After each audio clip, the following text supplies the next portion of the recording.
ഒരു ചോദ്യം നോക്കിയേ. അതായത് 2019 VEO എന്ന എക്സാമിൻ്റെ ചോദ്യമാണ്.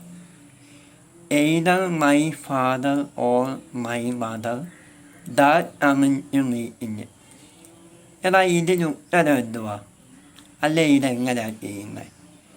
പിന്നൊരു കാര്യം, നമ്മളെ ഈ ചാനലിനകത്തൂടെ നമ്മൾ ചെയ്യുന്നത് ഓരോ പരീക്ഷയുടെ ഓരോ ചോദ്യങ്ങളെടുത്തിട്ട് ആ ചോദ്യം എങ്ങനെയാണ് ചെയ്യുന്നത്, ആ ചോദ്യം എങ്ങനെയാണ് ഉത്തരത്തിലേക്ക് വരാൻ പറ്റുന്നത്, ഇങ്ങനെയാണ് നമ്മൾ പോകുന്നത്. അപ്പം തീർച്ചയായിട്ടും എല്ലാവരും ഫോളോ ചെയ്യുക. ഓക്കെ, ഇനി നമുക്ക് താണ്ടെ ഞാൻ ഈ പറയുന്ന കാര്യങ്ങൾ നോട്ട് ചെയ്തോണം. താണ്ടതാ ഒന്നാമത്തത് or, OR, or, nor, either or, neither nor, not only but also.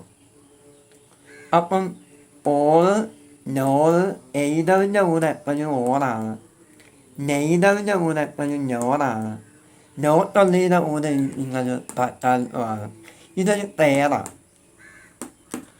ഈ ചോദ്യം ഒന്ന് നോക്കിയേ. എയ്തർ ആവുമ്പോൾ എന്തായാലും അവിടെ ആരുണ്ടാവും? ഓറുണ്ടാവും അല്ലേ? ഇവിടെ എയ്തർ കൊണ്ട് രണ്ട് വാക്യങ്ങൾ കഴിഞ്ഞ് ഓറുണ്ടാവും. അപ്പം either my father or my mother that coming meeting, ഇതാണ് ചോദ്യം. ഏതാ പിള്ളേരെ?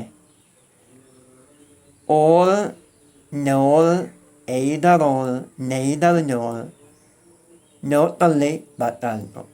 ഇത്രയും വാക്യങ്ങൾ ഒരു സെൻറ്റൻസിനെ കറക്റ്റ് ചെയ്യുന്നു, അല്ലെ ഒരു സെൻറ്റൻസിൽ വന്നാൽ രണ്ടാമത്തെ സബ്ജക്റ്റ്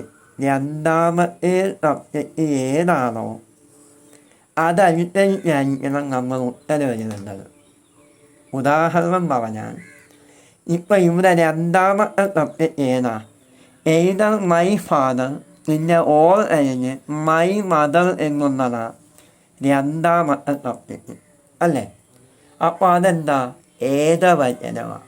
അതായത് ഒറ്റ വാക്കി പറഞ്ഞാൽ രണ്ടാമത്തെ സബ്ജക്റ്റ് ഏകവചനം, അതായത് സിംഗുലർ ആണെങ്കിൽ നമ്മൾ വാക്കി എഴുതേണ്ട ആൻസർ സിംഗുലറും, രണ്ടാമത്തെ സബ്ജക്റ്റ് പ്ലൂറൽ അല്ലെങ്കിൽ ബഹുവചനമാണെങ്കിൽ നമ്മൾ ബഹുവചനം എഴുതണം.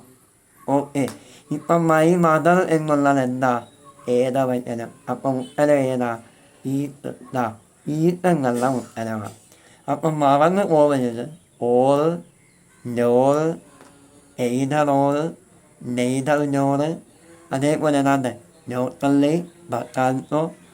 ഇതൊക്കെ വന്നു കഴിഞ്ഞാൽ രണ്ടാമത്തെ സബ്ജക്റ്റ് എങ്ങനെയാണോ അതിനനുസരിച്ച് എഴുതണം. അതായത് രണ്ടാമത്തെ സബ്ജക്റ്റ് ഏകവചനമാണെങ്കിൽ ഏകവചനം എഴുതണം, രണ്ടാമത്തെ സബ്ജക്റ്റ് ബഹുവചനമാണെങ്കിൽ അതെഴുതണം. ഓക്കെയാണ്.